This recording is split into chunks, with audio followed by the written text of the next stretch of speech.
j'ai essayé de moderniser un petit peu ma présentation de tuto.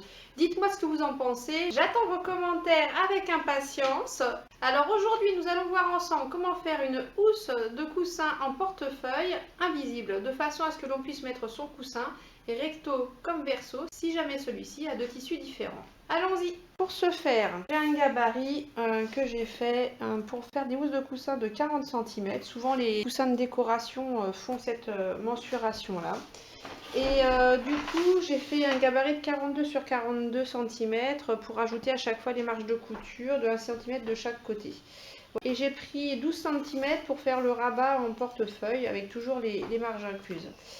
Donc, alors, pour ma petite belle-sœur, j'ai choisi deux tissus différents.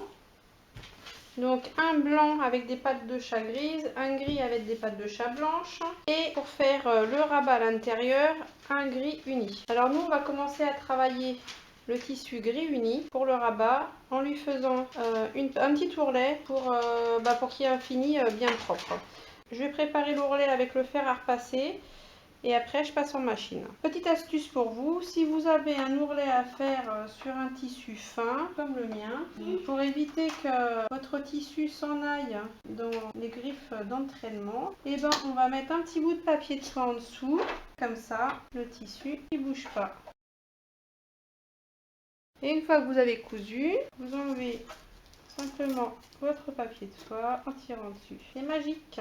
Une fois que vous avez cousu l'ourlet du rabat du coussin, vous prenez une partie du coussin, on va le retourner l'envers face à vous et on va faire également un petit ourlet. On va les marquer au fer puis le coudre en machine.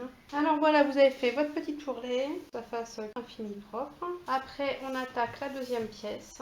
Donc on met toujours le tissu envers face à vous et on va rajouter par-dessus le rabat. Alors cette fois-ci, donc les tissus envers contre envers. Donc là, l'ourlet du rabat rentré vers l'intérieur.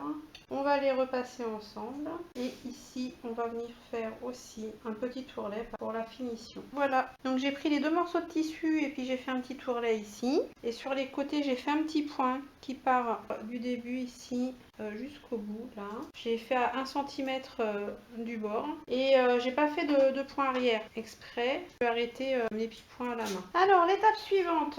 Donc vous prenez le morceau de tissu sur lequel vous avez fait un petit ourlet. Donc cette fois-ci, vous le mettez face contre vous. Vous prenez le deuxième morceau de tissu. En fait, vous mettez les morceaux de tissu endroit sur endroit. Vous faites correspondre ici l'alignement des deux morceaux. Vous mettez des petites épingles pour bien les tenir. On va aller à nouveau repasser correctement toutes les pièces ensemble. Alors une fois que vous avez bien repassé les trois couches de tissu ensemble, vous les piquez sur les côtés, vous les préparez pour passer à la machine à coudre. On va coudre à 1 cm du bord. Alors on va commencer par ce coin là, ce qui va nous permettre de faire tout le tour sans avoir besoin d'arrêter notre aiguille une seule fois. Donc pour coudre à 1 cm du bord, ici, moi j'ai une super astuce. Je me suis acheté un guide magnétique, comme ça, que vous mettez sur votre plaque. Ouf. C'est aimanté, ça se colle bien. Et du coup, vous le mettez là où vous avez besoin. Donc si c'est 1 cm, vous le rapprochez. Selon en fait le tissu que vous avez au niveau des marges de couture, ce qu'il faut que vous laissiez, etc. Vous pouvez donc le placer où vous le souhaitez. Alors, je l'ai trouvé sur un site web que je connaissais pas du tout. Alors, il fait vraiment des prix très intéressants. Je l'ai acheté à moins de 2,50 € le guide. Et ça va être très pratique. Je crois que je ne vais plus le quitter celui-ci. Et donc, le site s'appelle ideatis.com.